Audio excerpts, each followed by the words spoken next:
বিসমিল্লাহির রহমানির রহিম। প্রিয় উল্লাপাড়া ও সলঙ্গাবাসী, আসসালামু আলাইকুম।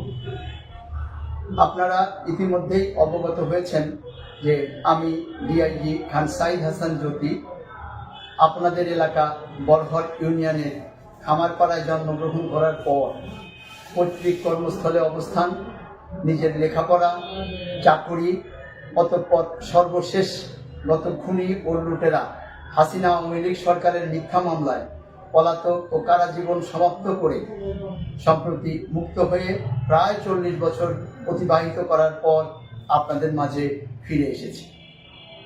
আমার বাকি জীবন আমি আমার প্রিয় মাতৃভূমিতে আপনাদের সাথে সুখে দুঃখে অবস্থান করে এই মাটিতেই কবরস্থ হতে চাই।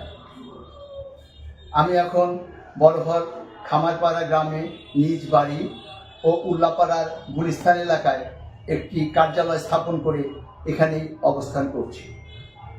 আমার গরিবালয়ে আপনাদের সকলকে নিমন্ত্রণ জানাচ্ছি। আমি নিজেও চেষ্টা করব ব্যক্তিগতভাবে উপস্থিত হয়ে আপনাদের নিকট থেকে দোয়া গ্রহণের। পবিত্র ঈদ উল ফিতর উপলক্ষে আপনাদের সকলের প্রতি আমার আন্তরিক দোয়া ও শুভকামনা রইল। আপনারাও আমার এবং আমাদের বিএনপি পরিবারের জন্য দোয়া করবেন। আল্লাহ আমাদের সহায় হন। বাংলাদেশ জিন্দাবাদ, বাংলাদেশ জাতীয়তাবাদী দল জিন্দাবাদ, শহীদ জিয়া অমর হোক, বেগম খালেদা জিয়া জিন্দাবাদ, তারুণ্যের অহংকার জনাব তারেক রহমান জিন্দাবাদ।